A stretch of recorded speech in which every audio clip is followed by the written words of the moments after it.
going live on YouTube. Okay, I got the message that said being live streamed.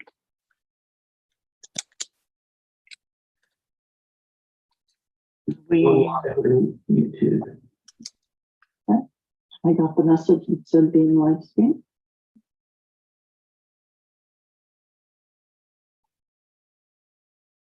I couldn't tell who that was. All right, so we're starting to fill up, but we're still missing some board members. So let's give it another couple of minutes and see if we get some more.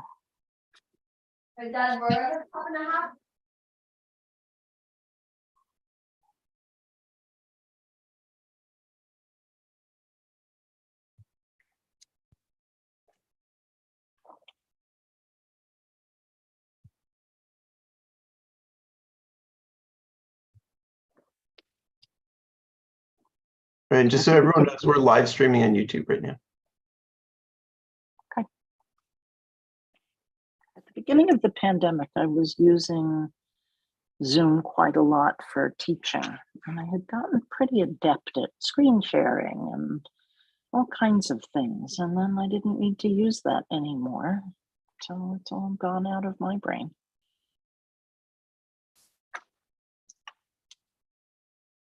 I've had email with Komal lately, but I did not discuss with her whether she was attending the meeting. Does anybody know?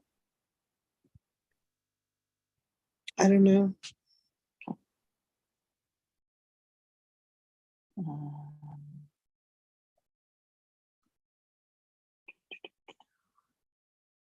All right. So in the board member department, we have 1, 2, 3, 4, 5, me, 6.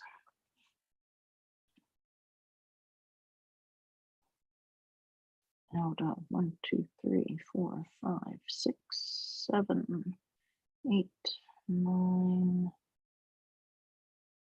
All right, so we have 6 of 9. I'm hoping Gary will join us, and Mary too, if she can. And I believe Terrence is planning to join us.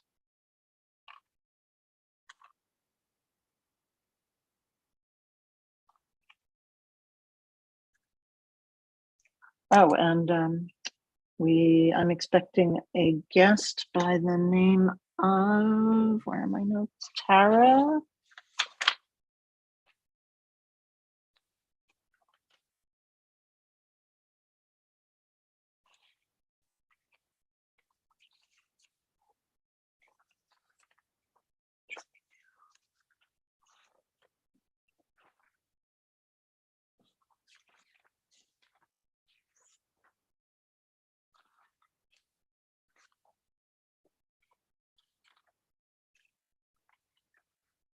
Ah, Mary's with us. Yay. Hi, Mary. Hey guys, sorry it took a minute. Okay.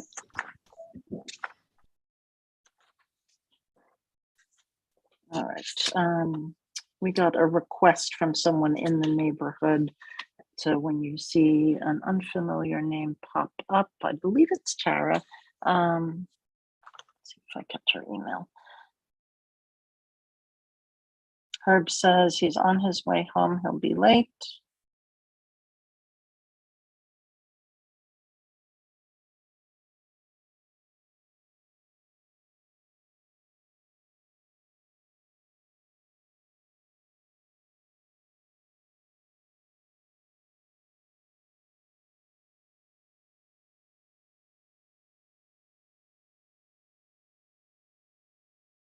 Tara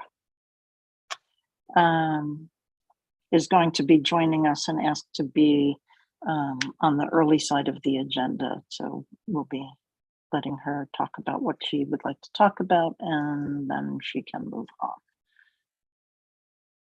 Okay, so I have 8:06. I think we should start with our preliminary business, and Herb will join us when he gets here, as will Tara and or Terrence and or Gary.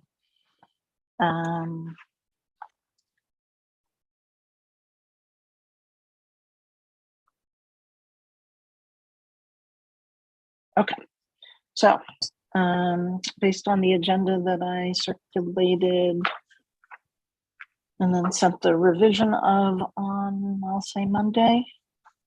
Item 1 is the consent calendar, which is comprised of 3 things: the minutes, the treasurer's report, and the BAIP report. And I think we have all received those. We don't have Kamal or Gary to answer any questions or I'm fill on in. it. Oh, you're here, Kamal. Great, wonderful. Hi, I didn't notice you come in. If anybody has any questions about the treasurer's report, we now have Kamal and we can ask her. Was there anything, let's start at the top. Celia, was there anything you wanted to add to the minutes? Any? No. Okay. No. Kamal, is there anything you'd like to say about the treasurer's report? Not much. Things are as usual. You know, the individual contributions are trickling in. We don't have too many expenses given that we have discontinued the guard service. So you know, our incoming more or less is matching our outflow. Outflow being mainly our newsletter publication cost, and then some additional, you know, software costs like MailChimp, Quicken, and all of those.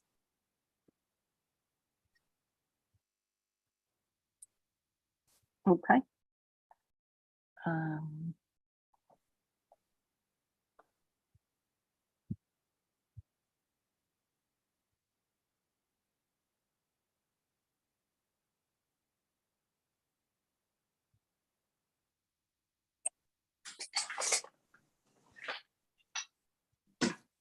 Okay, so, and the BAIP report, Celia, thank you for taking care of getting that for us and circulating it. I appreciate it. If anybody has not yet had a chance to review any of those documents, I think it's worth the time. Would somebody like to make a motion to accept the consent calendar? If there are no I move to additional accept the comments or consent calendar. corrections. Okay, second. I second. Okay, anybody, I'll do it quickly. Anybody opposed? Okay, so we're accepting the consent calendar with no amendments to any of those documents. Item 1, check. Newsletter report. I will lead the way on that, and then Amy and or Terrence, if you have anything you would like to add, please feel free. Hold on, I see a comment from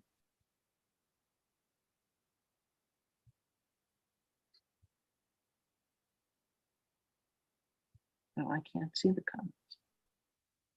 So somebody who can see what's in the chat, please have a look and see what Peggy was contributing. Newsletter report. The newsletter went to Best today. I received the invoice from them and I will be forwarding that to you, Kamal, for payment. The production process this time around was so smooth. Amy and Ariana especially really just knocked it out of the park this time. Very few hiccups in that department. We did have a hiccup in that I wanted very much to publicize Purple Circle. Excuse me. Yes, go ahead. I have something to say about the chat. Can you see the chat? Now I can see the chat, yes. Okay. And there's discussion of what the issues were with the logging in. So Richard, thank you for taking care of that. And if you can troubleshoot it and teach us a thing or two, I'm sure we'll all be glad to know what the trouble spots are. Anyway, we had a hiccup on the newsletter in that I really did want to write the article about Purple Circle that I've been wanting to write for quite some time. When I originally had contacted Elaine, the director there, it was a little chaotic, which is to be expected when you're opening a brand new preschool during a pandemic. And then they had a flooding issue that had to be attended to. So we let that just be for a little while. And then I assigned another writer to the article, and she made several attempts to interview Elaine as well, and it didn't come to pass.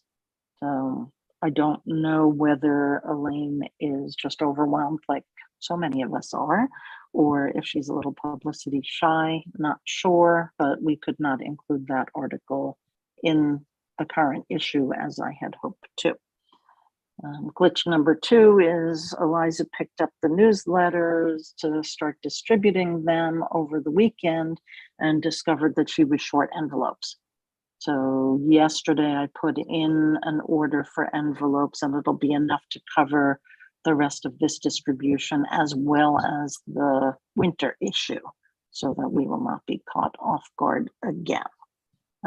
So I hope by the end of the week she will have the rest of the envelope supply, and she already has the bags and the labels, so everything else should be ready to go, and she should be able to tuck the envelopes in and move right along. I haven't had any feedback yet. I haven't seen it yet. Amy, is there anything you wanted to add on the newsletter topic?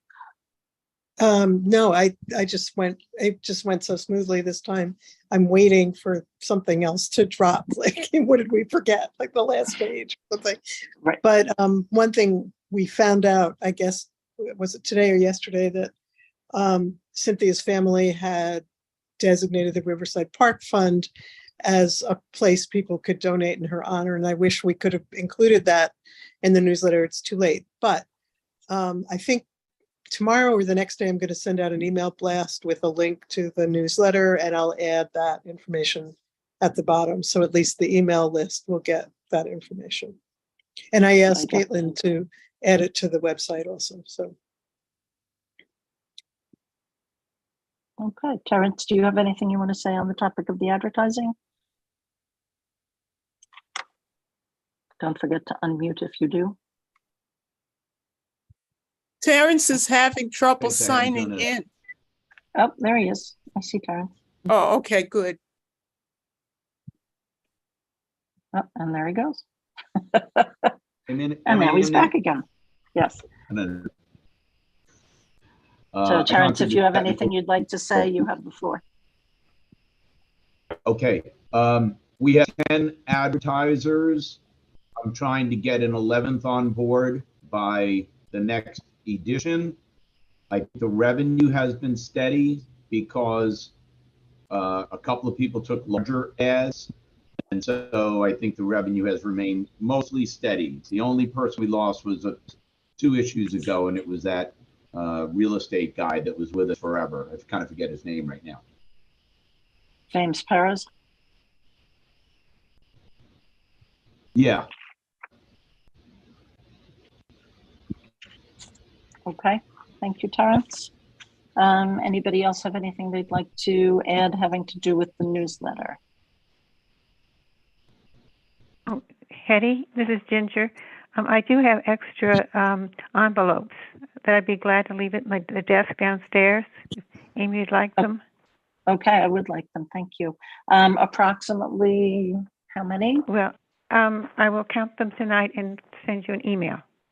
But it's What's quite your a number. best guess? Oh, it is. It's not like 10. Yeah, it's a quite. bunch. I mean, they've accumulated over a long period of time. Great. Because, I'm always getting extras, and I've just kept them.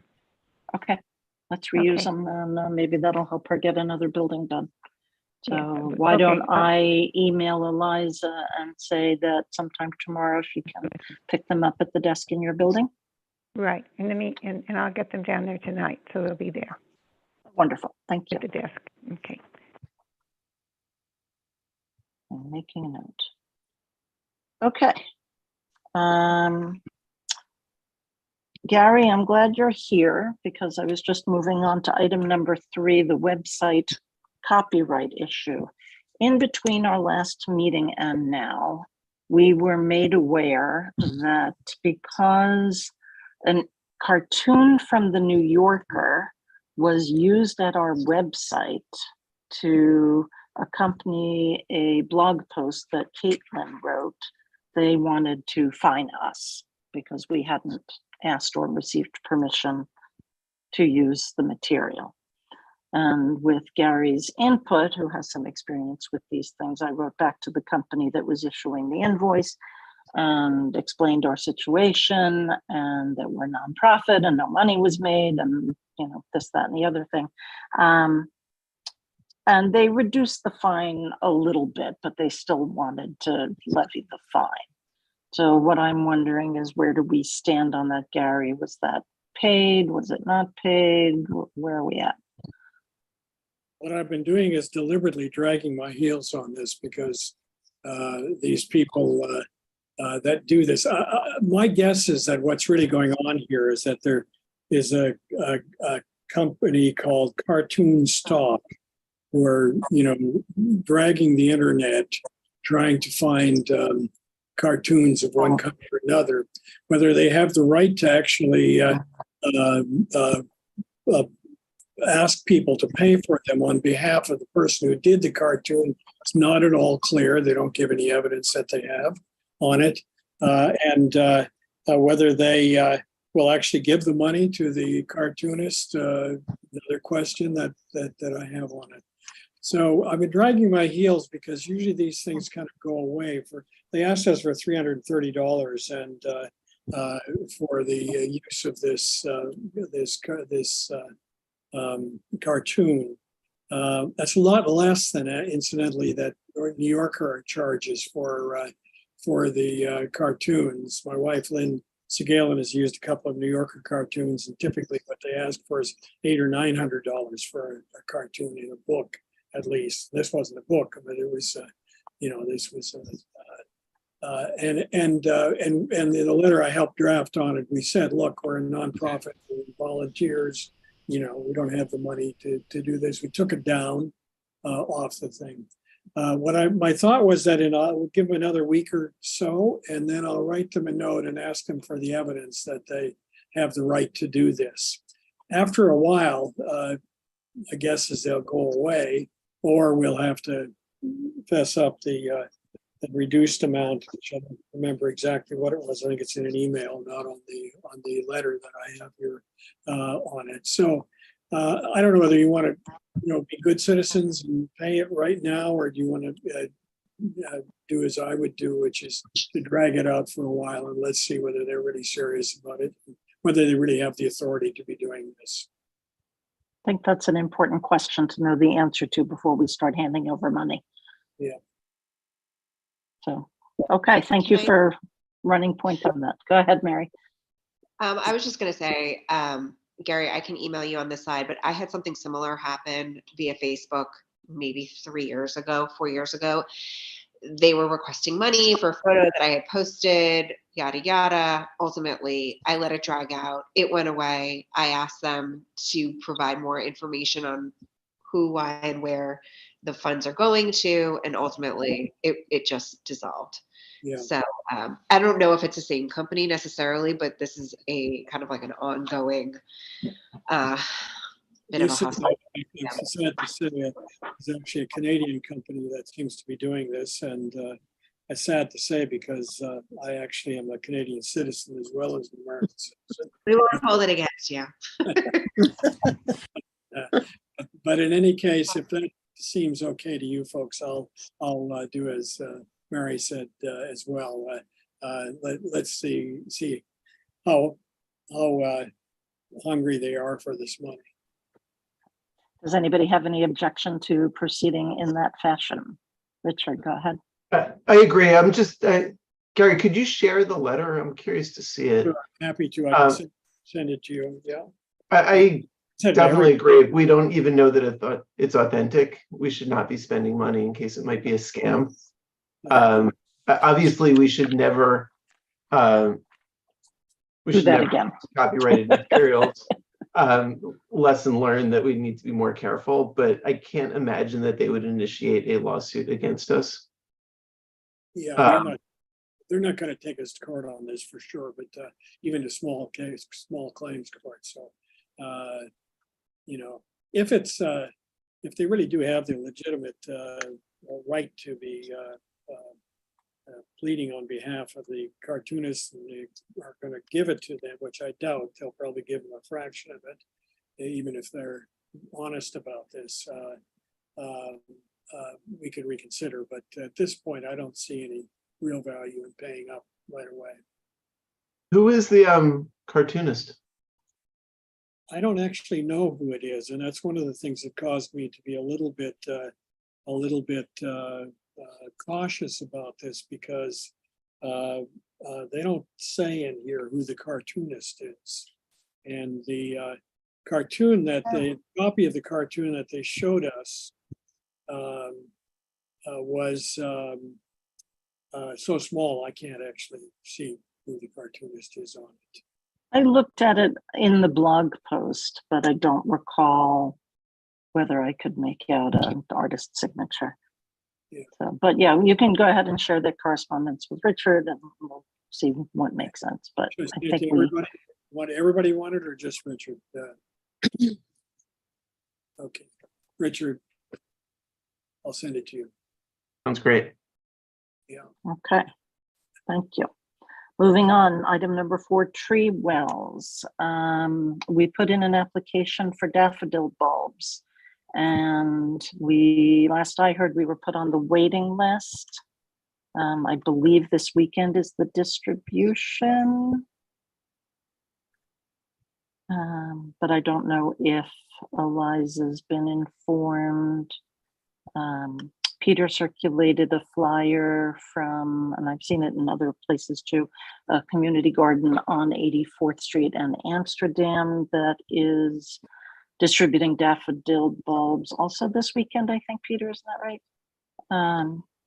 So if anybody wants to make themselves available to go get some bulbs, we can hedge our bets in case we don't get our supply and still go ahead with the planting of them. Eliza was going to make it known that she had them and people could come and pick them up once we knew whether we were off the wait list. So. Hetty, is she the one who is in touch with them and knows, like, are they going to contact her, or is it somebody else about the wait list? That's a really good question, Amy, and I don't recall.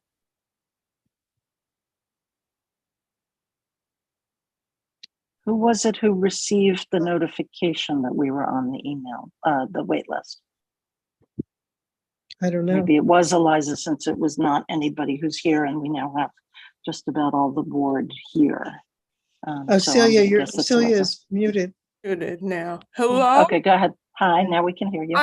I think that Richard spoke to his friend Ira about this, and between the two of them, they should be able to answer this question. Correct me if I'm wrong. I'm sorry, I missed the beginning. I assume we're talking about the daffodil bulbs? Yes. Yeah, so I'm not going to be available to pick them up. Ira had said that he would be. I will confirm with him. By the time I responded, it was too late to make a definite reservation, but I was on the wait list and they seem pretty certain that if you show up and you're on the wait list, you'll still get bulbs. So I'll confirm with Ira and make sure that he can pick them up. Where should he deliver them? I will email you contact information for Eliza Lansdale, who lives in 878 West End, because she's probably going to be the person. Right. When is pickup? The pickup, It's September 17, which is Sunday. Sunday.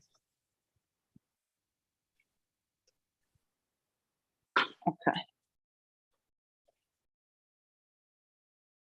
All right, in the tree well and beautification category, Tara, are you here? Yes, I see you. You can unmute. Sorry to be a little bit behind schedule, but Tara emailed me with an interesting project. So rather than paraphrasing you, Tara, why don't you just go ahead and explain? Yeah, thank you so much for having me. So I'm currently, I live at 299 Riverside Drive on 102nd Street. And I'm currently doing an internship on Governor's Island with the organization Earth Matter. And one of the, they have 3 different parts. They have a farm, lavender fields, and then they have a composting section where if you ever go to Governor's Island and you get all those, and you get food, all the items are compostable. So we deal with that. We compost and have these huge piles of compost. And so that's what my internship's about. And part of my internship, there's an exit project, and it's a pretty flexible project. So I had the idea of doing some form of tree care in my neighborhood, which is 102, 103. And so I was thinking, I ran the idea by my advisor and everything. And we kind of talked about like bringing, what they would do, Earth Matter, the organization would bring compost up to 102nd, 103rd, and we could, whoever wants to volunteer can come out. We'll do a combination of like adding compost to the tree wells, weeding if needed, getting rid of trash if needed, just general upkeep to make sure, they look their best, and also just providing compost, because I don't know if that's something that these trees get a lot of. And we had also talked about possibly, I think the organization wants to reach out to Gail Brewer's office and see if we can get on their newsletter as a way of advertising and getting potential volunteers, whatever. So what I had suggested and what Earth Matter and I had talked about was doing this on October 10th, which is a Tuesday, starting around 3:30. And the Block Association and I had already emailed back and forth a little bit about like putting up signs. You guys said that we could put up signs, but it's like limited. We'd have to put it in the buildings or not on the streets or something like that. So that combined with like sending out an email to Gail Brewer's office or whatever, who knows, maybe she'd show up. I know sometimes she's very community oriented. But yeah, we were just thinking it'd be a nice way to get the community kind of involved and taking care of the tree beds. So yeah. And I put Tara in touch also with Eliza, who had spearheaded our spring tree well planting, to see whether Eliza had any plans in mind for a fall event or doing some composting or mulching or anything like that. And she seemed to be inclined to do the daffodil project, but not necessarily an additional sort of a tree well cleanup. So Tara's proposal, I think, would serve us in good stead. Great. And when I was emailing with Tara, I explained to her that we had certain ways of making the residents aware of the event, including using our email list and putting up flyers in building lobbies so that all residents would be aware and could make themselves available. And then the one other thing is, Tara, is there are certain tree wells that the buildings are kind of proprietary about, and they don't want us to do additional work in them. And someone has a map, I feel like we went through this spring, but someone has a map that shows which ones it's okay for us to beautify and which ones we should keep away from. And Hetty, I'm not sure if you have that map, or Celia, somebody has. I have a map and I have a list, but Peter, you go ahead, because I think Yes. you've got it all put together. Well, you're generous with your description. of what we have. But I do have a list of those buildings who feel proprietary. And those are, by the way, those are the tree beds that are in the best shape anyway. The problematic ones, and we did for our spring planting, there were actually 2 events in April and May where we did tree bed maintenance, some composting, and the real problems are those buildings that neglect their tree beds, that don't have fences around them. And Eliza and a group of volunteers from Park to Park did some pretty aggressive maintenance and composting, mostly on 102nd Street, which is where the most problematic tree beds are. We spoke to some of the residents who seemed to understand and promised that they would look after them a little bit better. And unfortunately, they really didn't. So those we did, and Ira was very helpful in this too, as was Terrence, who I see has his hands up and can tell us more. But I do have the map, and I have a list of the buildings that are taking care of their tree beds that don't need so much intervention. And there's also this wonderful organization called Love Your Tree, Love Your Tree. And I can provide their contact information. Melissa Elstein, who is helping to coordinate this daffodil project, runs that. And she also provided the signs that you see in tree beds in 102nd and 103rd Street, asking dog owners not to let their dogs pee or poop in the tree beds, because that's a big killer.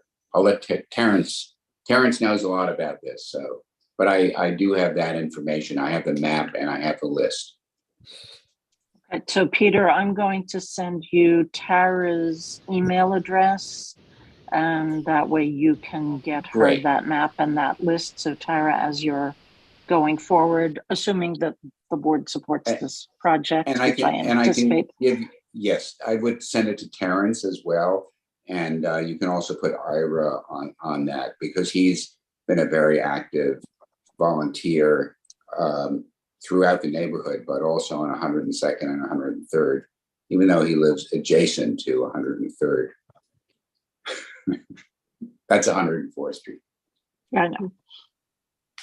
Okay, so does anybody have any comments or other sort of discussion having to do with supporting Tara's proposal to combine her exit project with the well-being of our street trees? Yeah, Terrence had his hand up. Oh, I didn't see that. Terrence, did you have your hand up? I'm not sure I did, but any extra help is welcome. Any other discussion? Any Yeah, negative I just wanna thoughts? say, Any hesitations? This is fabulous. If we have leftover daffodil bulbs, might you be able to plant them while you're tending to the street wells, or the tree wells? I think we could definitely do that. I mean, I don't know if it makes sense to combine the 2 days. I guess that would depend on your guys' availability, but I think we'd be happy to incorporate that into our work, assuming that we have enough sort of like people just to, or we would, I guess, maybe do less tree wells, but I think we could definitely do that. We're planting anything like that, we'd be happy to do. Right. We have some tools too, and some of them are stored in Bob Aronson. So if you need some gardening tools, and Ira Ira and Eliza both have tools as well. So there are some additional resources that might be helpful. But this is great. Thank you so much. Oh, thank you so much for letting me. And to Tara was using the terminology that we all want to use. It's tree beds. It's not tree pits, and it's not tree wells. It's beds. Every tree deserves a bed. Every tree deserves a bed. All right. So Tara, before we proceed, why don't I move that we support Tara's exit project and we can help with the publicity of it. I think choosing the later date, Tara, to give us as much lead time as possible is very sensible. Great, great. And anybody opposed? Oh, wait, first we have to second. I always forget these details. So I move that we support this project. Any seconds? Second, Second, Any votes opposed? All right, so that passes. Tara, I will do an email in the next few days that lists all those names and all those bits and pieces of information. So you have it all together in one email. And Peter, I'm going to include you on it so that you can supply Tara with the map and the list of buildings. And Amy, I'm going to include you on it because Amy, Tara is the one who sends the email out to our email list. So she's going to be the one who's going to need the information about what we're telling people and, you know, Right. what time, what day, all that stuff. Great. That sounds wonderful. And thank you guys. I'll send the specifics of where to meet and at what time, whatever, as long as October 10th around 3:30 sounds good, then that'll be great. Okay, we have a board meeting that night. It'll be the second Tuesday of October. So if you want to pop in and let us know how it went, you certainly could do that. Yes, wonderful. Okay, that sounds great. Okay, thank you so much. And I look forward to getting the map. That's really helpful. Yes, we'll get you whatever we can. And then if you feel like you need something that we haven't given you, just sing out and we'll see what we can do to make it happen. Okay, It's a wonderful. great Thank you. idea. And I think we're all very grateful that you're choosing your own backyard to do your exit project. Yes, thank you guys. Okay, Great. moving right along. Item 5 is Halloween. Mary, that's you. Hi, guys. Apologies for how I sound right now. I don't know if it's allergies or kindergarten colds or whatever it is. I'll try and keep this a little brief, but I did send the flyer out via MailChimp today. So I think everyone should have gotten it. I hope everyone got it. I hope I did it right.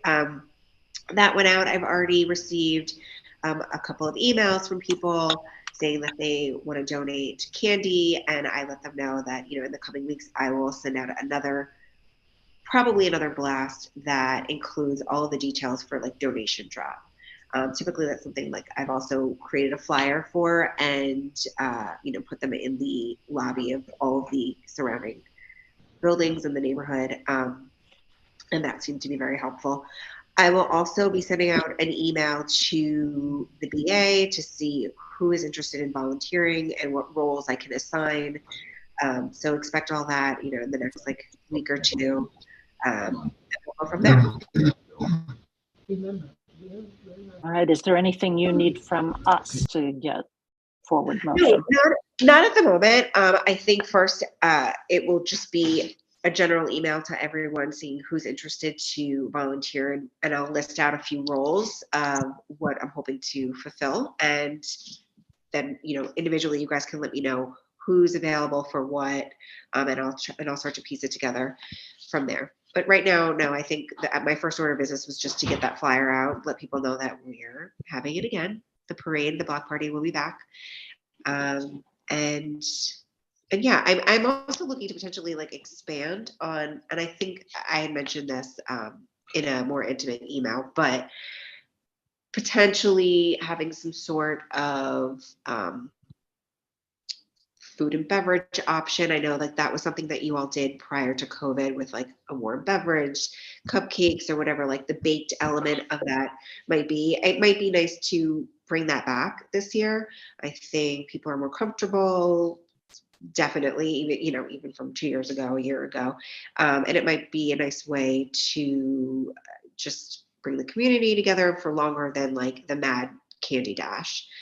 Trying to find other ways to keep people to hang on the block as opposed to just getting the candy, doing the activations, and then like beelining it. So that'll be like the next layer of communication that goes out to folks in the neighborhood and folks on the email list.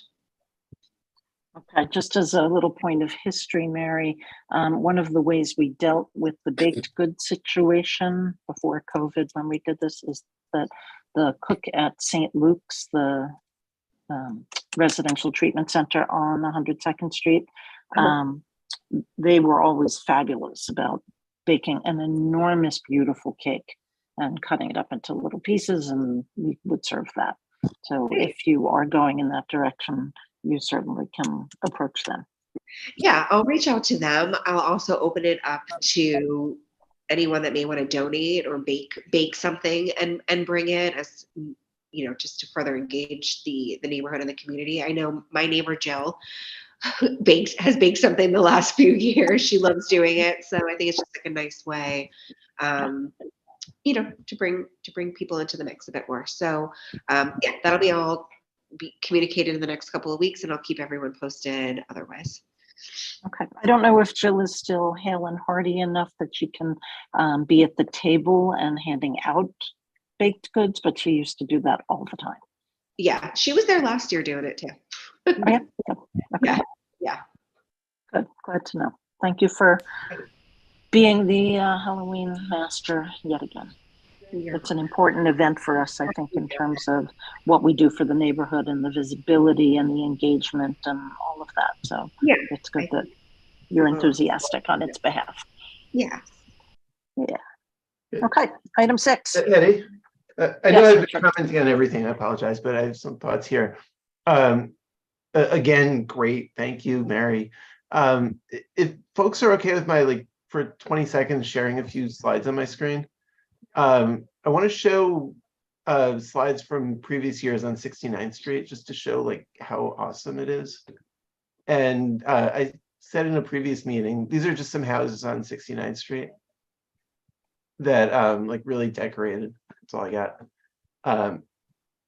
But I'd love to print up a page and just leave it for each of the brownstones and put in the newsletter. And so, asking the brownstones to all decorate their brownstones and to try to get us to be somewhat on the level of 69th Street or 95th Street. So we've done that. We've done that in the past. The last 2 years, we've gone to each of the brownstone, left a separate flyer specifically designed for the brownstones. Oh, that's awesome. Yep. To decorate, and also to email me if they would be open to participating. There's a short email list for all of the brownstone residents that get the flyer as well. So I think it's a combination of people trickling back into the festivities of the holiday post-COVID. Hopefully we'll get more people willing to participate and decorate. I even, from the last 2 years, gave back any unused COVID tests to the DOE in June when school ended. They're no longer giving out tests. Terrence, you're not muted. No, he is. Yeah. But yes, that direct outreach to the brownstone residents has been happening at least since I started working on this 2 years ago. That's great. If anybody would like to, give me 1 second, Richard, and then it'll be back to you. If anybody would like to buy me a brownstone, I will be all over the decorating in perpetuity. I actually had an idea that's somewhat along the same lines, but not buying a brownstone. But since we have our budgets in decent shape, might we give money to the brownstones to buy decorations? And say if you buy decorations, we could reimburse you by, for a small amount of money, and maybe use that as a way to encourage people to do so. An incentive. I think it's, and this is just my own personal thought, I think it's less about the brownstone owners having the funds to buy the decorations, but rather the time to decorate. That's my hunch, but I'm open to if there's a desire to to offer out X number of dollars for brownstone to decorate. Oh, yeah. As brownstone owners who decorate, We always do decorate. I think, you know, maybe individual outreach to the owners, just ring on their bell and in addition to the flyers. So if whoever is distributing flyers, and we're happy to volunteer to help do that again this year. If we could actually have a conversation with a person and Yeah. ask them, that might work better than just leaving the flyer, because we did have this very nice flyer that you prepared last year, specifically asking brownstone owners to decorate, and only a handful did, including us. So Yeah, and I think part of what my plan is that's going to be unrolling in the next couple of weeks is that will be one of the assigned roles of. Okay, great. Care for that role, then you'll email me saying, yes, this is something I can take on. Maybe it's one person for each block and you can go door to door and do that outreach individually. That would be great. But yes, that's part of my plan of one of the jobs on the list that I'm going to apply. I'm wondering too, if anything could be done. We have all this scaffolding in this area. Could we do like spooky tunnels or anything like that with all the scaffolding? If there was a way that we could talk to the building owners with some ideas of doing something, maybe that could be incorporated. Create paper strips. Yeah, I'm one step ahead of you, Peter. I've already reached out to building management to see if they would allow us to create, because we have where the kids line up and where we typically have that area, that gated, side garden area that we decorate and create a little, pop-up moment there. I mean, there's scaffolding all in front of my building and all along out of that block. So I had asked if we can, pending what the construction schedule is, which has been very quiet, as Terrence knows, if we can, just for the night, set up and create something along that route. Okay. Highly doubt we're going to have any issues. So plan for that to happen. Okay.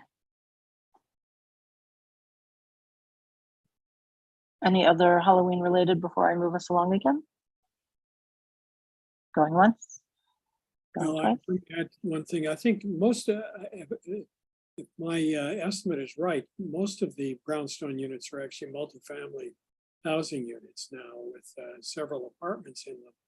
Maybe we should do a sort of targeted thing under the door at them saying, we're going to have a competition of which brownstone has the best Halloween decorations, and there are some modest funds available to help anybody who wants to put out an effort to do this.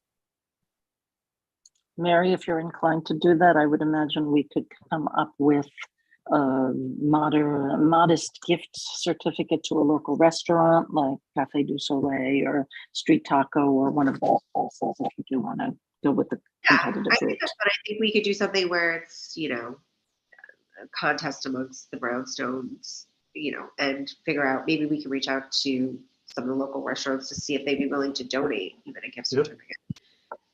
Yeah, that sounds like fun. Great. Okay. We also, it's probably a multi-person effort to do the outreach, because we can make a spreadsheet and, people probably know, among all of us, we probably know people in every brownstone and other buildings as well. But we could do targeted outreach to people we know and probably cover everyone. All right, let's move along because Great, we thank you. still have the other half of our agenda, and I don't want it to get super late because I know we all fade and don't want to give short shrift to the last items. 6, Cynthia related. I have 3 topics on that. One, everybody I think knows about the poetry event because we had circulated that via email. It's being publicized in the newsletter. It's gone out in an email message.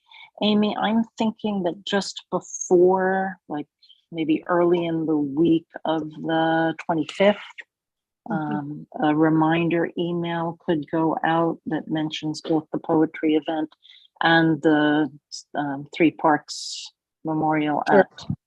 Yeah, I church. can do that. Okay, so that's one. Here's an easy one. I have a card. I realized that we, the Block Association, have not expressed condolences to Cynthia's family. And what I wanted to ask is whether I should just write this card and send it to the family on behalf of the Block Association, or if any of you would like to personally sign it, in which case I would leave it downstairs with my doorman, and whoever's inclined to include a message could drop by and write it. So, what do you say?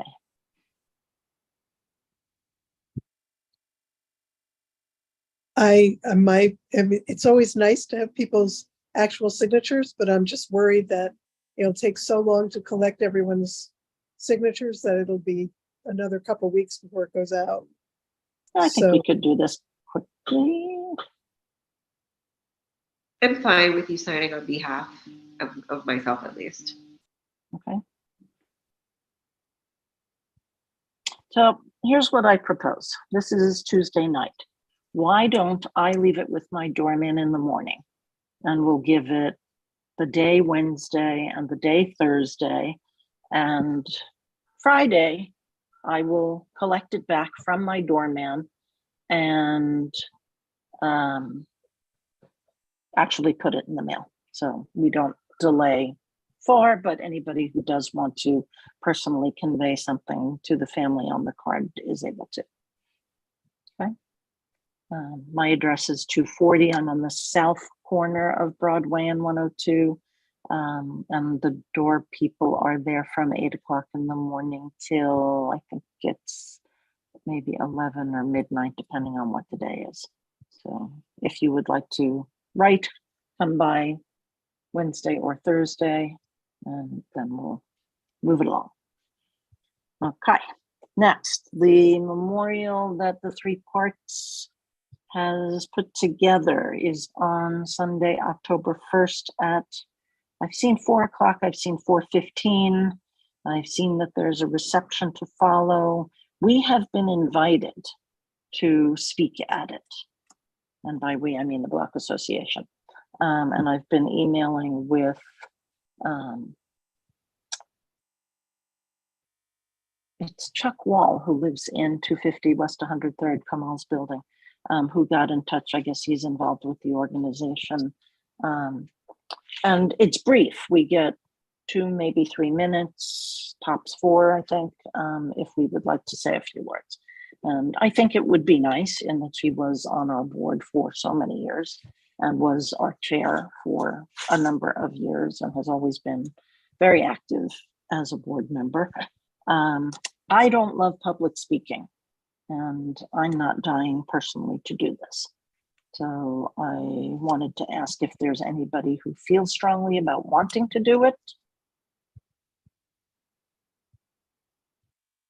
And if not, my next big idea, go ahead, Peter, I see you unmuted. Yeah, I think it's a good idea. And I think if Terrence were willing, he wrote such a nice tribute to her in the comments section of the obituary that was in the West Side Rag. And as former president and somebody who worked closely with her, he might be a good, I would feel very comfortable with his. That's what I was thinking too. And I know that Terrence is an excellent public speaker, and he was co-chair with Cynthia for several years. So unless anybody who is a current board member feels like they very much want to do this, I was going to propose that if Terrence doesn't mind, I know he's planning to attend it anyway, I would nominate Terrence to be our speaker. But if a current board member wants to, I think a current board member gets priority. Ginger, did you want to say something? No, I was just saying, I think it'd be very nice if Terrence does it for all the points that were being raised, that the relationship and the working together on the board is amongst all the other things. I agree, especially as a new member. I don't feel like I'd be appropriate. All right, does somebody want to make a motion and then somebody second it? I make a motion. I I'll second seconded it. it. Oh, So, go ahead, Celia, you be the second. Anybody opposed? Terrence? You're it. I'd be honored to do it. I was planning to attend anyway. I will share that if anybody on the board currently, or even a former board member, wants to submit any words for me to say on their behalf, I can incorporate it into the 3 minutes or so that we're given. And they can email me, either you existing board members or former board members. In fact, I'll probably reach out by email to the former board members and just ask them if they're planning to attend, and maybe they're going to speak themselves, but if not, if they want to share any words with me, I'll incorporate it into what we say. Thank you, Terrence. Okay, I'm going to send an email, Terrence, to Chuck Wall, letting him know that you're the person, and I will include your contact info and CC you so that he can be in touch with you directly. Okay. Okay. Am I forgetting anything having to do with Cynthia? Well, the only thing is, as a board, we were going to discuss anything we were going to do separately to honor her or remember her. I don't know if we want to have that conversation now or wait till next month. I'd like to put that on the priority for next month. Okay. Unless somebody has, a big idea to share. I have a Right now. question. Can I assume that the Block Association will make a donation to the Riverside Park Conservancy in memory of Cynthia? I think you should assume that. Okay. I think you should even make a motion that we do that. I move that the Block Association make a donation of whatever it considers an appropriate amount to the Riverside Park Conservancy in memory of our wonderful former chair, Cynthia Doty. Any seconds? Second. Second. Anybody have a thought about the amount?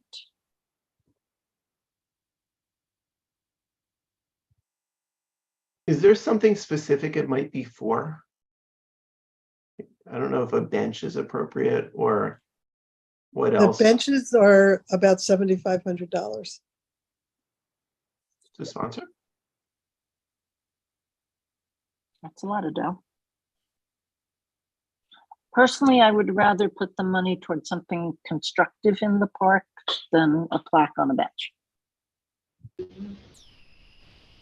And I think it was well known that she was a big bird watcher. I don't know if that can be sewn into the equation or not. I have no idea what they do in the bird department. Peggy, Is there- did you want to speak? Is there a way to contribute a tree or a butterfly bush, or have them give enough money so that they could install something that would attract birds and fauna? That's a good idea. Can somebody please volunteer to be in touch with the Riverside Park Fund and explore the options? They'll probably want to know what ballpark we're talking about. The number I was thinking of is something like $500-ish, thinking the 5 years that Cynthia was the chair, when she said she would only do 1 year and it was 5. But I'm not wed to that. If there's something really nice that we could do that costs somewhat more than that, I think that's fine. I think thousands of dollars is not in our ballpark right now. I'm happy to reach out to them and see what options there are. And I can come Thank you, back Amy. with some suggestions. Great.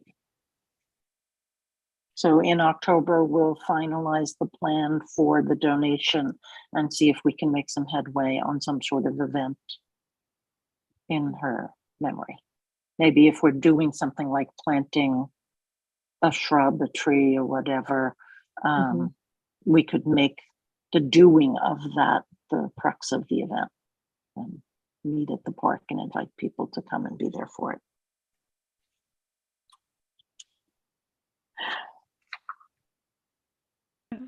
Well, when we did the bench for the for Sherry and her husband, we made a contribution, and then individuals made contributions too. So it could be, the fund could get larger, but we could discuss that in October Okay. when Doing we the know what the crowdsourcing. ballpark, when we know what the options are. Right. Or That's a good for what idea we can too. do. Okay, thank you, Ginger. Good idea. So Amy, you'll figure out what our options are and report back. Right. Okay. Item number 7. I'm sorry, I should pause. Anything else on this topic before I just move us right along? Okay. 7, association admin. I have 4 things here. Gary, I wasn't sure if we needed to talk more about the banking documents or if that's all a done deal and in place and good to go.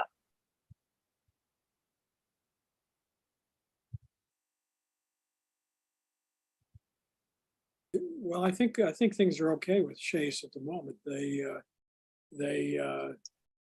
I think in our last visit there, Celia and I changed the set of people who are who are eligible to get materials and do business with them on our behalf on it. So I think we're fine on it. I've also find that you can actually get a current statement on it. You don't have to wait till the end of the month, of course. But what you can't get is any of the facsimiles of the checks or other things that have come through. They only happen once a month, and I think that's just a quirk of their system. But I think we're fine in terms of Chase at the moment. Good. Okay. Amy, any news on the bylaws committee? Yes. Well, what Lynn and I have come up with is the next step. The best next step would be if what the subcommittee that we had talked about had a meeting and people kind of brainstormed what they would like to see in the bylaws that is not there now, and come up with kind of a list. And then she'll review that and give us some feedback about wording and so on. I mean, at some point, the entire board will want to look at the proposals. So I think the best thing is in the next month or so, we should try to have a first meeting of that subcommittee. And I can't remember who wanted to be on it. So why don't I send an email tomorrow to the whole board and people can say who wants to be on it, and then we'll figure out a first meeting. It also would be helpful, I think, if everybody just reread the bylaws, and I can attach to that email tomorrow the text of it, so we can just look at it. What's I'm your not sure that feeling? wants to be on it is accurate, but I think I had agreed to be on it. Okay. Amy and Richard too, since you're the spearheaders. What's your feeling about including, for instance, Bob Aronson, because he was very interested in that at a time, even though he's no longer a current board member? Yeah, I'd be happy to include him if he's interested. Richard, does that feel okay to you? I mean, Bob's fabulous, and I'm sure his contributions would be great. I'm just wondering if it makes sense to have non-board members contribute. Maybe it does. If it was somebody with no experience, I don't think I would suggest it. But since he was a board member for many years and has participated in this topic for many years, I don't think it's inappropriate. All right, I don't know whether he's willing. I have no clue. I haven't been in touch with him, but I'll leave it to the subcommittee to explore. It's really, I mean, at this point, we're brainstorming, so nothing is binding.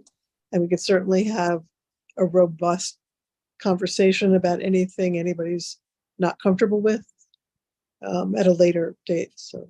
Did Okay. anyone reach out to Gail to see if there's a template of block association bylaws? I know I'd mentioned at a previous meeting, I know she had done a template and put it out for community boards. I'm wondering if she's done the same for block associations. Don't know. Amy, do you I don't wanna know reach out? whether any of the other block association umbrella groups have done that, like the West Side Federation or that newer one on 75th Street. Yeah, that could be one thing, is just to see what other block associations have, just to Right. like see if I they could certainly talk to the West 104th Street Block Association and a few others, see what they have. Okay. Go forth. And thank you for doing it, both of you. Another item in the admin department is we had discussed briefly meeting in person.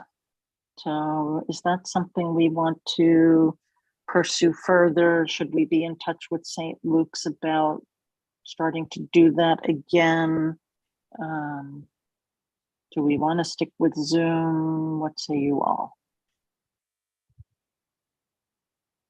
I kind of like Zoom. I know there are benefits to meeting in person and actually seeing each other, but it's also like tonight I cooked dinner for the family and finished at 7:59, and there's some advantages to being able to be at home.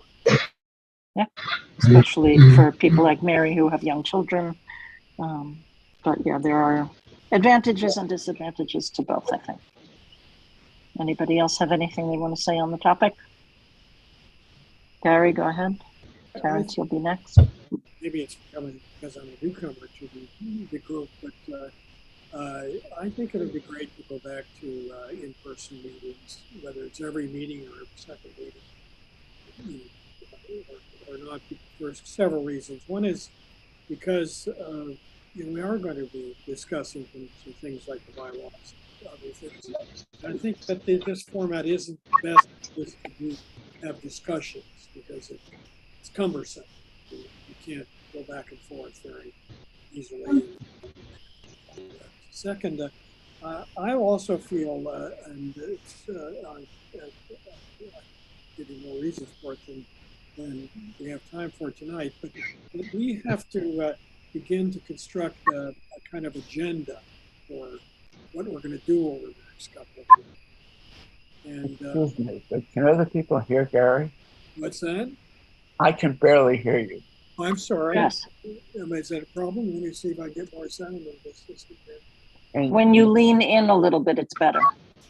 that helps. You can probably turn up the volume. Gary's trying to demonstrate why it's better to meet in person. But I was saying that's why I wanted to meet in person.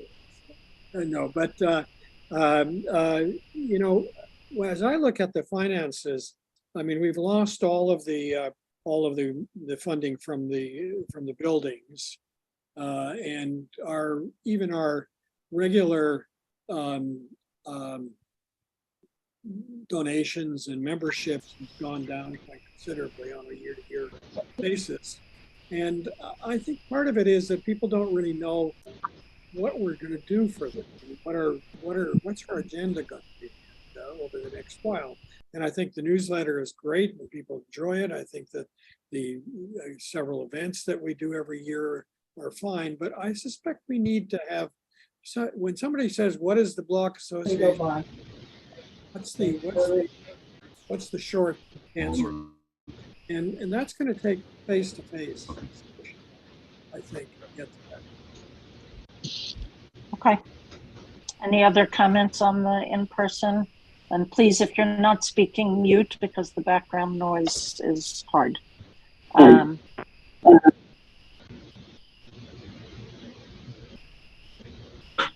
Terrence, did you want to say something about in-person?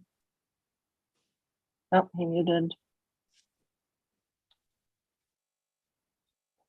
Am I Right, unmuted so- now? Can you hear me? Yes. Can you guys hear me? Okay, good. Wanted to just share that I ran into the gentleman that we most closely associate with the facility, a guy named Ray Dooley, who asked when we might be returning and in fact was encouraging us to return. He mentioned that all the residents of the house have to have their vaxes up to date in order to be compliant to live there. But if we felt that we wanted everyone in that house to wear a mask so as to further protect us, and if we wish to mask, we can do that, but he would welcome having us back. I think he kind of misses the role that his institution plays in the Block Association. I think he feels a little disconnected. So just telling you what he said. Okay, I think we're going to roll this one over because there doesn't seem to be any strong. I'd just like to say, consensus.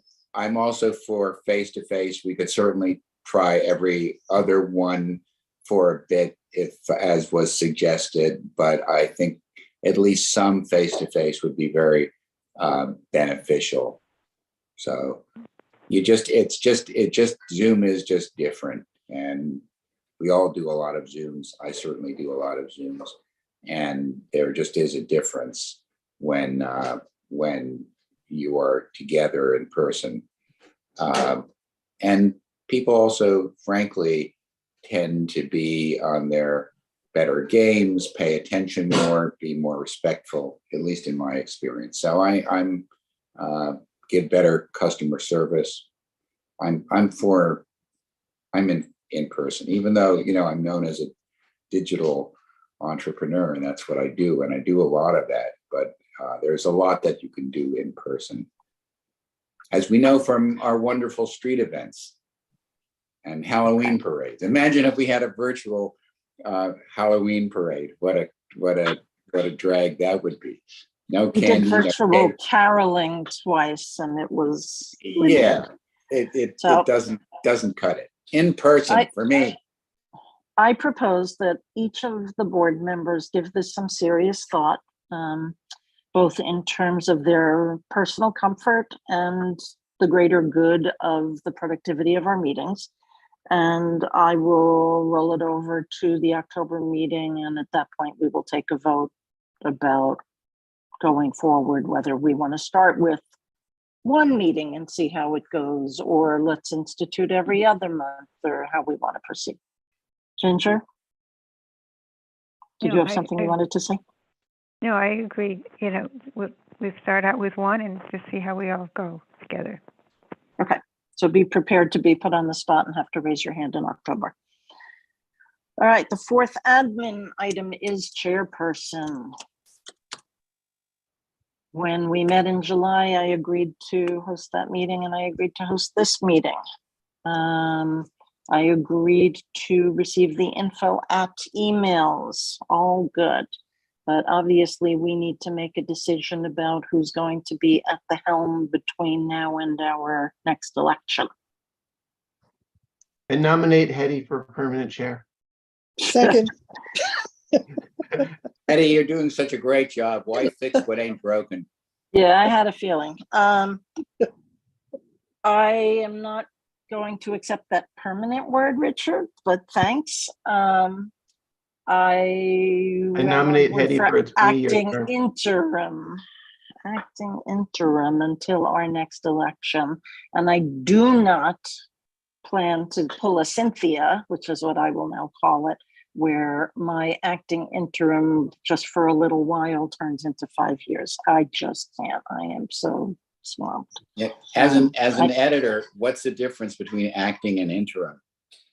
I don't know. I was just parroting the term that I've heard before. I've never looked it up. I did look up just this past week what the collective noun for cormorant is. This is why I'm so busy. I have to know these sorts of things. And the collective noun, according to the internet, for cormorants is a gulp of cormorants. So now you all know it too. So, you know, if you're the acting interim, that means you're only acting as an interim and you really could be a permanent. So I nominate Hetty for an acting interim 20-year term. But was All that right. acting interim or interim acting? Whatever, let's finish. Anybody have anything they want to say, or are we just moving to a vote here? I vote in favor. I reserve the right to ask for a co-chair at some point if it proves to be too much, an acting interim co-chair. So just have that on your radar as a question that may come up, and do a little soul searching and see if you are prepared to serve. Item number 8, open streets. I have an email, I circulated it to you all from Rachel Guy, is that how we say her name?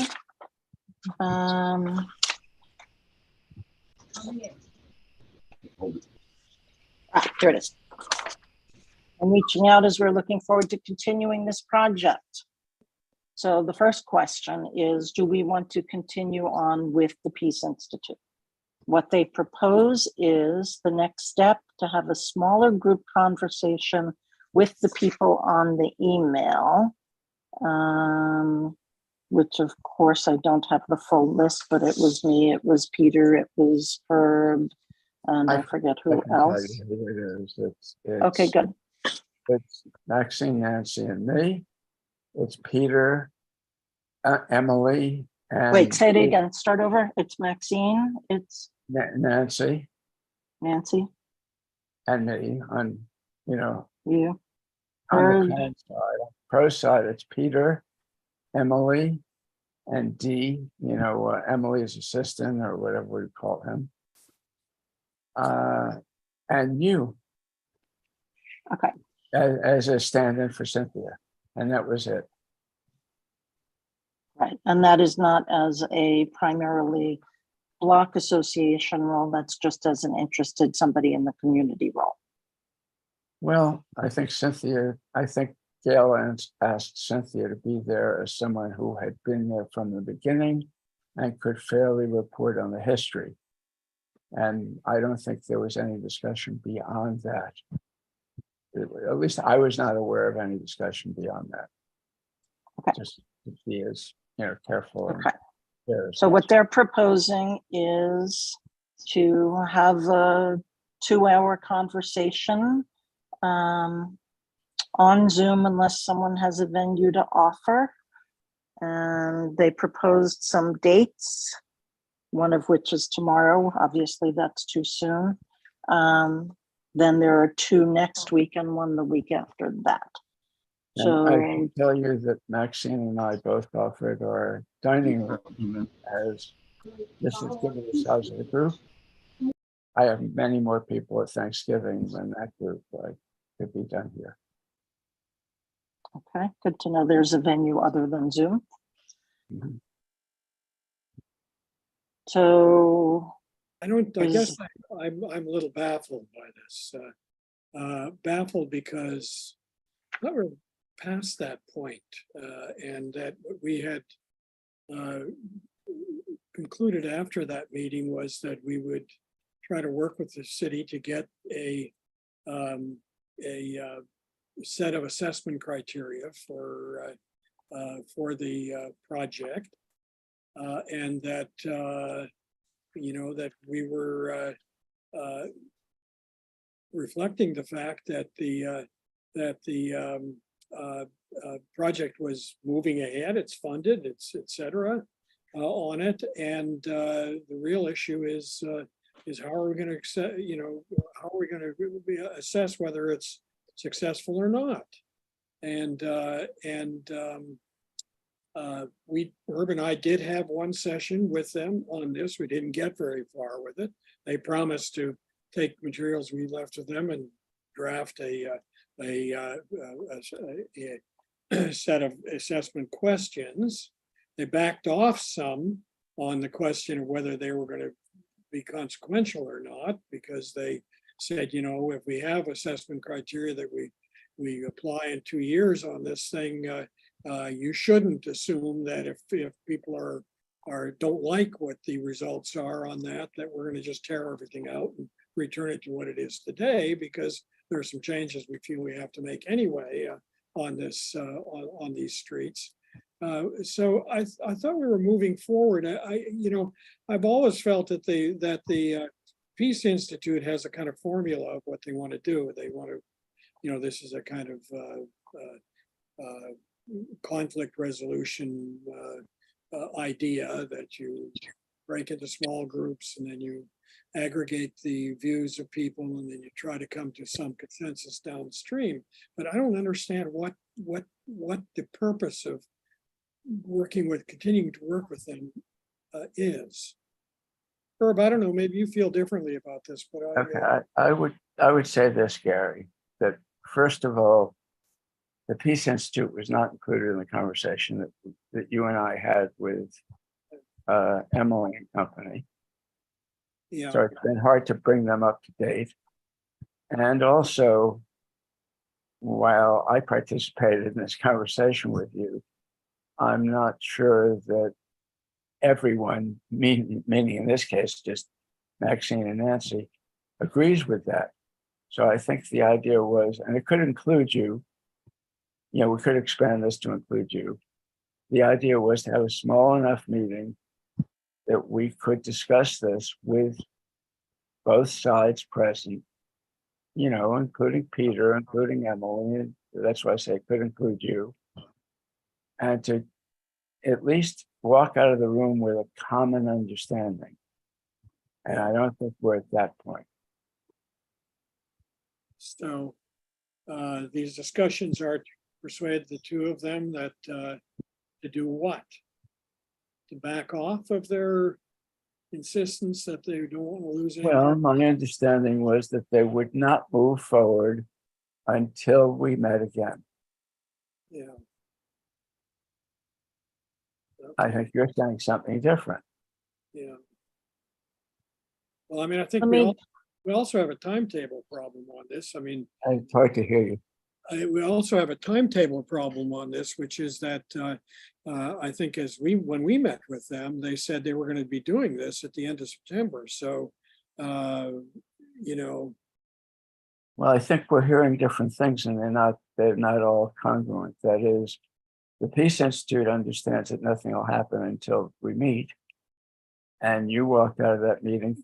And I also got the impression that they were in a rush to do something by the end of September, but I interpreted that as we would meet before then, which is why the dates that were offered, for example, tomorrow and some other dates, were all before the end of September. The dates that were offered were all soon. So if we could meet on one of those dates, and I wrote back, by the way, to the Peace Institute to tell them which dates worked for us. I don't think I got that letter. No, I thought that Rachel would be collecting, availability from everyone. I don't know what happened. I don't know whether or not she did. I think Rachel did the short list on the email, which obviously didn't include Gary. But I don't, how can I put this? I don't feel a commitment to attending this meeting, and I'm fine with somebody else, representing the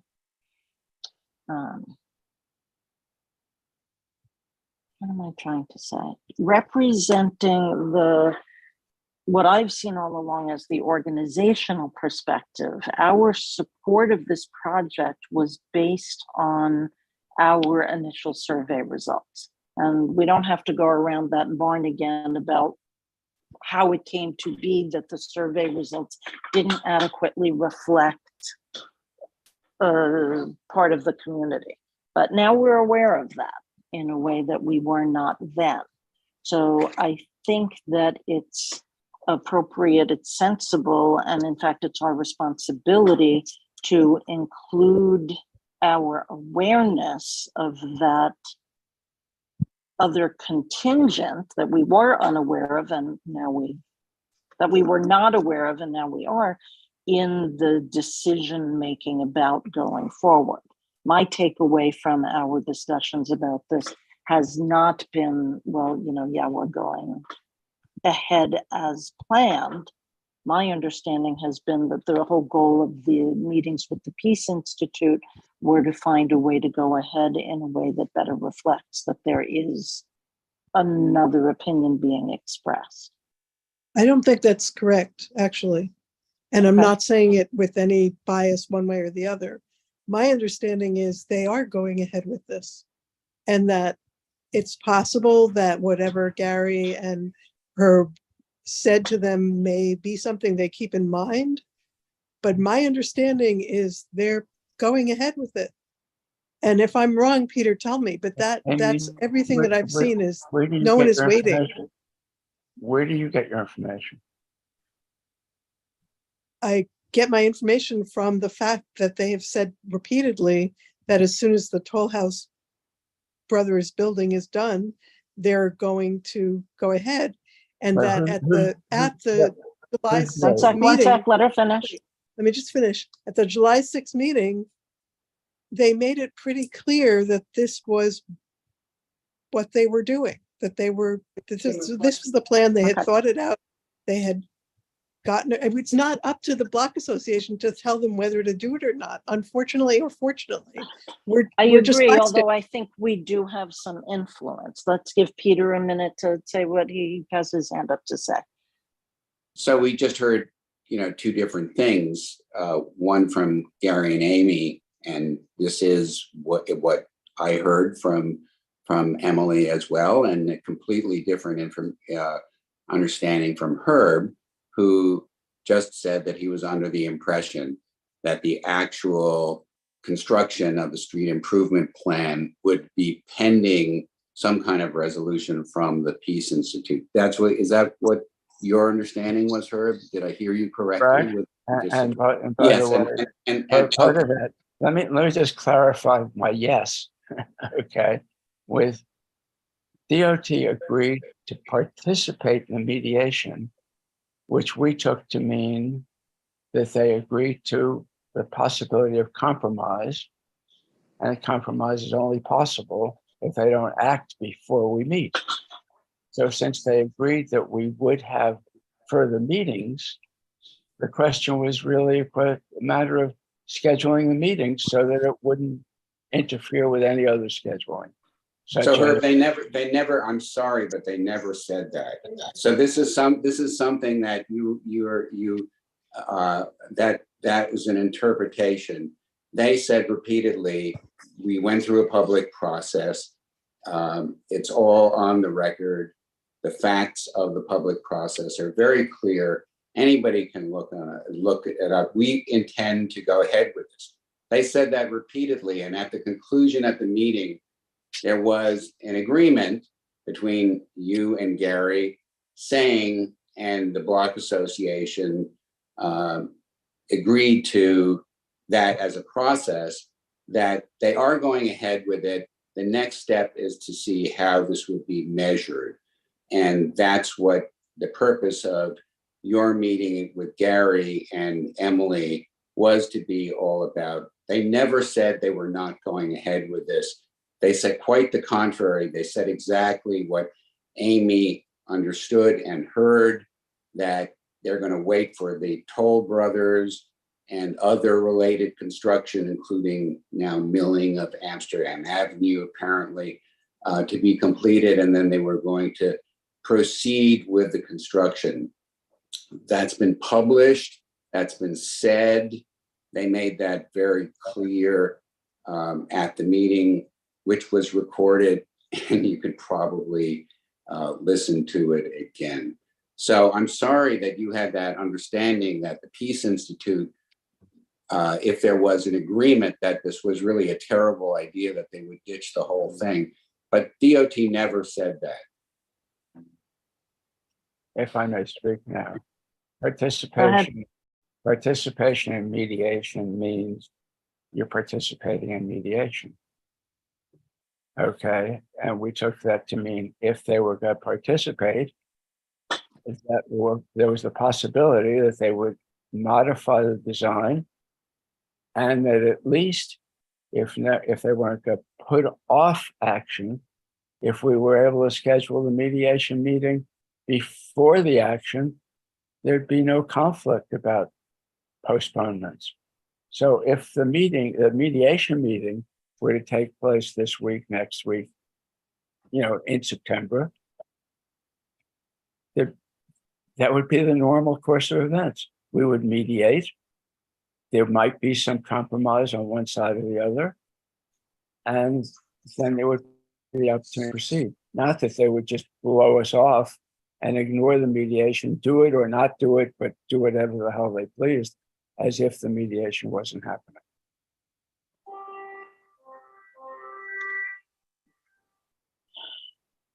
This is, by the way, this is exactly why I said the Block Association does not have a role. Cynthia was very clear. She made it very clear that she did not speak on behalf of the Block Association. She only gave a history of what happened, and I think she was very fair about that. It makes sense to me that if there's a mediation process ongoing, that something positive that could result from the mediation would be incorporated into the construction plan. Otherwise, what's the point of the mediation? Is it just to make the people who don't like the plan feel better? That seems lame to me, frankly. Well, Herb's objective, and it's on a sign in a photograph with him in a shopping cart, is to stop the open street. That's his objective. And the mediation Peter, let me speak for myself, please. And I'm going to stop both of you because Gary had started speaking before either of you did. Okay. So Gary, go ahead. And Peter, please lower your hand so I can keep track. Sure, I guess I'm a little baffled by is that this only makes sense to have another meeting if the DOT folks are willing to do another meeting, I didn't get the impression that they're interested in doing that, but maybe I'm wrong, or maybe the others are going to tell them that it's their responsibility to do this. But Herb, do you have any sense that they're going to come to a meeting? Very hard to hear you. Do you have any reason to believe they're going to appear at a meeting, the DOT folks? I understood that they were participating in ongoing mediation. Whatever. Right, I don't. Go ahead. Herb, sorry. From Rachel's email, it doesn't mention DOT unless that's Peter, that's Emily and Dee. They're Yes, the DOT people. Okay, so here's what I propose in the interest of getting finished. It's late and trying to make some good constructive progress on this. Gary, if you're willing, I'd like to sub me out and put you in. You are way more knowledgeable and way more up to date than I am on all of this. Well, I'm happy and to do that, and I mean, if I think it's only makes sense to have the meeting if the DOT folks are really serious. Okay. So Herb and Peter and Gary, and of course Maxine and Nancy and Emily and Dee, go ahead and see what you can find out. I'd say schedule the meeting with the Peace Institute and see if we can get this answered. Because if DOT is intractable and isn't willing to entertain any modifications, and Peter, you said scrap the project, I think that's a little extreme and not helpful at this particular moment. That may have been the rallying cry at one point, but I don't think anybody's there at this point. If anything can be gained that still keeps the project going ahead, but also acknowledges that there is a significant portion of the community that is opposed to it, that can come out of this mediation process. I think that's a win for everybody. So if you can go ahead and get the Peace Institute on board for a meeting with DOT and find out the answer to that, I think that would be an excellent goal. Amy, did you say something? Who's No. gonna carry- Okay. Yeah, Herb, are you gonna carry the ball on this too? What's that? Who's gonna be the liaison with the Peace Institute? Well, in fact, Rachel is the one who's trying to schedule it. Right, and I send- said to her that after our meeting tonight, I would let her know what happened. So I can send her an email that says, yes, we do want to proceed. It's very important to us that DOT is in attendance. Swap out Gary for me, and then you guys can figure out the date. Great. Right, Gary, does that work okay for you? I'm fine. I have some constraints when I get close to the end of the month in terms of being. Sure. out of town. Peter, did you have something you wanted to say? That works for me too. We have a plan. I think Richard All has right. his, Yeah, and Richard. Oh, yes. don't- I'm reluctant to jump in, but I think there are a few questions here. Number one, where does DOT stand? And if DOT is, feels that this has gone through a public process and they're moving forward, this effort might be spinning wheels and raising hopes and Right. expectations. So I think that's something we need to be careful about. That's one issue. The other is a question of standing and what it might mean to reach a compromise or a negotiated settlement, and whether that's possible and what the process is for determining an outcome. And I think that's largely up to the Peace Institute to see what magic they might be able to work.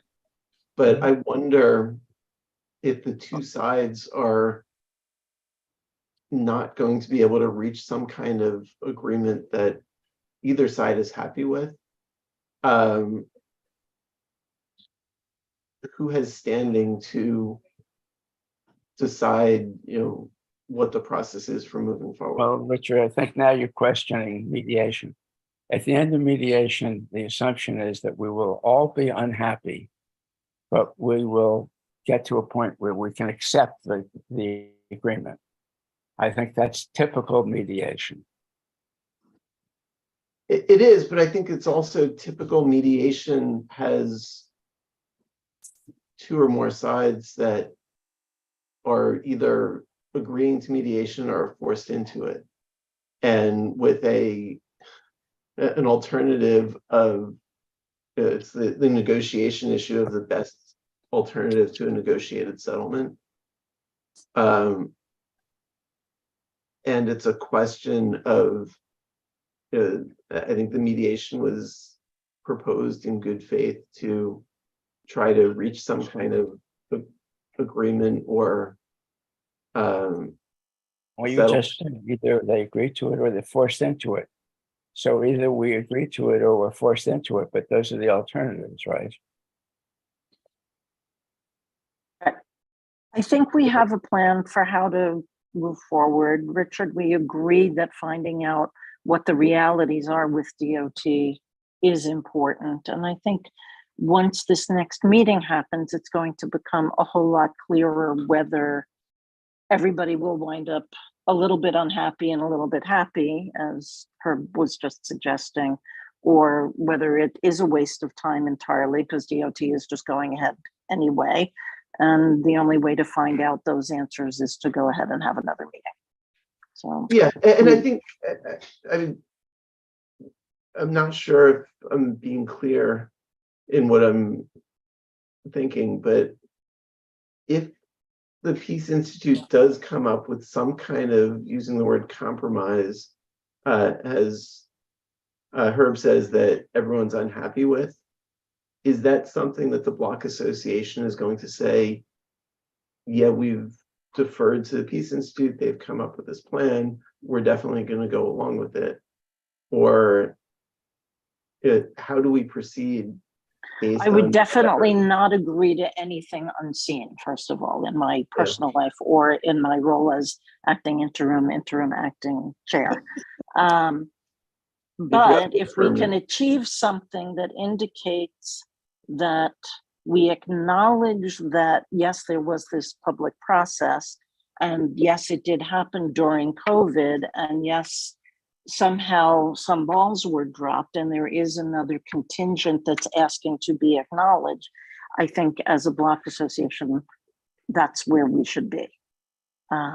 Would I say yes blanket to anything? No, of course not. And I don't think anybody at this point is either looking to scrap the project entirely or accept it as written entirely. But if we can do anything to make it so that the people who are in favor feel that they are advancing the cause and the people who are opposed to it are getting a little bit more of what they would like, I think then that's. Yeah, and it gets to the question of who's empowered, and is either side is the Peace Institute and or is the Block Association. It could be that The Block Association is not. I think we have some influence. Like if we were to come out and say to DOT, to Gail Brewer, to whoever it is who's listening, look, we've rethought this and we would like to see this done in a slightly different way. I don't think that's worthless. I don't know that it would be effective either, but there's only going to be one way to know that, and that's to give it a try. And I think that's the goal.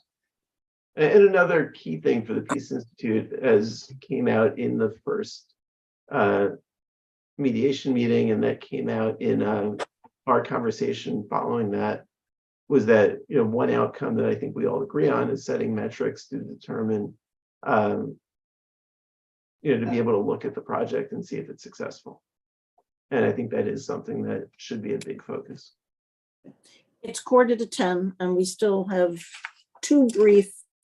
a couple of brief agenda items that we need to get through, and I cannot in good conscience let this meeting go beyond 10 o'clock. So I think we've said what we need to say on the how to proceed with the Peace Institute, and we will be discussing it again. Nothing is a done deal here.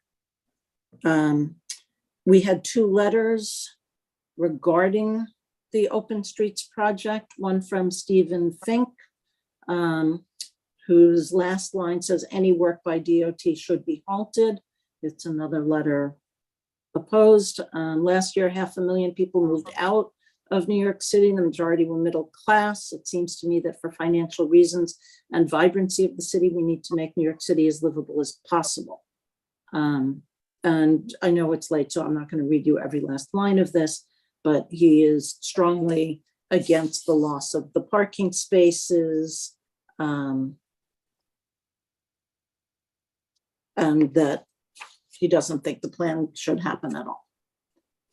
We also got a letter from John Davidge, he's a resident of 865, who wrote to Gail Brewer and CC'd a bunch of other people. And the short version is that he is supporting permit parking for residents. I'm summarizing in the interest of moving us along. Interesting letter. I don't know that we as a block association have much agency in the permit parking discussion. If it does turn out that we can, I think that would definitely be a good thing to retain whatever parking spaces we are having on our blocks, have dibs by the residents for sure, and or the people who work in the buildings and the real people in need here. I am aware that people come and park here and then jump on the subway. I know at least one of them. And I just noticed half the cars on 103rd Street have out-of-state license plates. Half. I mean, I go through it just now. It's kind of my custom to check the license plates while I walk up the street, and I'm shocked at the Pennsylvania, the New Jersey, the Connecticut, right. Texas, and Florida It's crazy. But it's hard to tell. You know, Peter made me aware that there's a certain illegal plate thing going on that happens. But it's also true that anybody who has a relative in another state will get license plates and insurance there because it's cheaper. But it doesn't necessarily mean that they're not a resident of the neighborhood or an employee in one of the And neighborhoods. maybe they don't deserve a parking space. Or If they're It's gonna one do of that. those working both ends of the system moments, yeah. So- Right. And it may be that to get a permit to park here, you're gonna have to show that your address is here, and then they're gonna have to, you know, pay your money and make your choice. Can't eat your cake and have it too. Just as there's insurance fraud when people have benefits from having out-of-state plates, there will be resident parking fraud when people benefit from having Of course. a block And address. people do it with school systems all the time where they have Yeah. somebody who lives somewhere and use the address to get the kid into the school and whatever. So But if- we're not gonna fix that. I think that's beyond our purview. I mean, this is a Um, very large issue that's citywide, but if we do want to actually come to a position about the question of resident parking, I would suggest that we, at one of our open meetings, have there's a person at the Regional Plan Association who's been working on this issue for a long time and knows the pros and cons of it. And we should probably be better informed, all of us, before we take a position on that subject. Good, so everybody's in charge of remembering when we're scratching our heads thinking, what's our annual meeting topic? That guy Gary mentioned about the residential parking. Amy had suggested that I add to the agenda the spring event. I think it's an important Wait. topic. It's too late and Yeah, I made a note for October. October. And by October, the article in the newsletter saying, look, if nobody steps forward, we're not doing this, will have been printed and distributed, and we'll see if anything comes of it. Last, 2 other letters, mail call. I had a letter from a woman who was very upset because of how inappropriately our guard behaved toward her. And I wrote her back in my very pleasant, even tone and said, that sounds like a terrible thing that happened to you, but we don't employ a guard, wasn't our guy. And suggested that depending on where she was, maybe it was the 104th Street guard. And she said, oh, right. And it wasn't us. So that had a happy ending. And just today, I received this one. Good morning. On this past Sunday at noon, I had 2 out-of-town guests crossing the street at West 102nd Street and Broadway when a man riding an e-bike on the sidewalk on the west side of Broadway quickly rode up behind them and circled them as they approached the center of the street median. He got right up in their faces and demanded their phones and money. He said he had a gun and could kill them. He used lots of profanity, said he owned the block, and with every step they tried to take to get away from him, they said he continued to stay right next to them and harass them. He was aggressive in his demeanor and words. They said it was terrifying.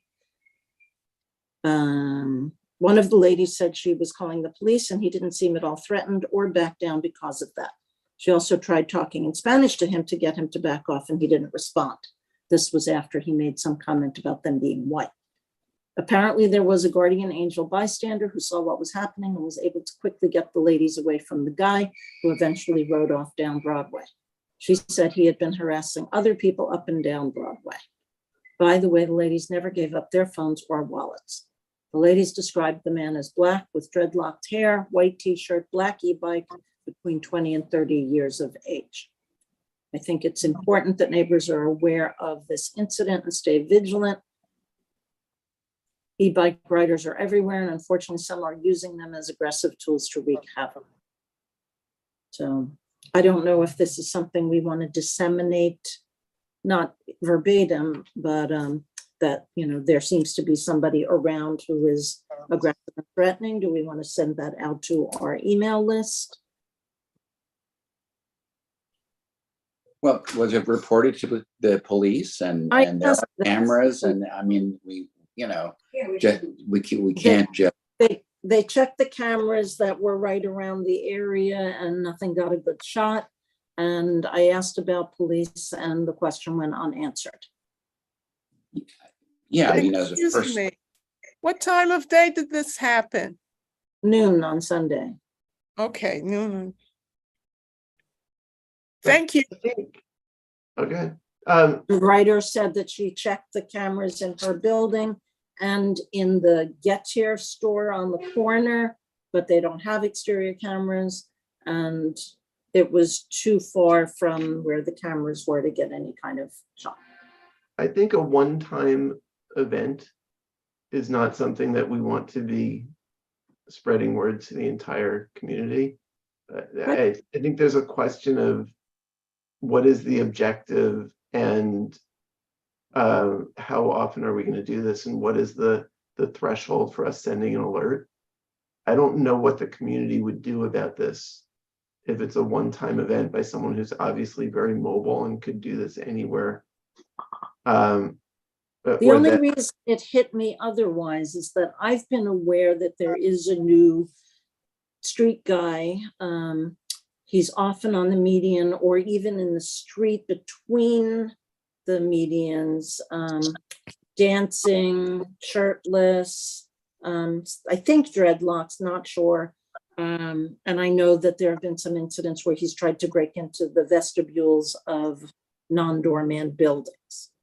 And I don't know if it's the same guy who now has an e-bike available to him or it could be anyone. It's like, is there any reason to believe it might be the same person? I really don't know. Yeah. I mean, I think if we're seeing a real pattern of danger, we could inform the community. If it's a one-off event, I don't know that it's either our role or that it would be productive in any way. I also think, if we are seeing a pattern of behavior, it could be that much more reason to bring back a security guard. Which Although on I know Broadway it wouldn't make a difference. That's not where our guard went. Yeah, I agree. Whoever made this report should be bringing it to the precinct, not to us. Yeah. I worry that the local press, when they feature these one-off events, create an atmosphere of fear. And I think the crime rate has been very low. It's not zero, which is unfortunate, but it's, we're not in the 70s. Okay. And I don't think we want to get people to be unnecessarily terrified because of a one-time issue that could have happened anywhere. And the next time it might happen anywhere, not necessarily here. Before we wrap up, any other thoughts on this topic?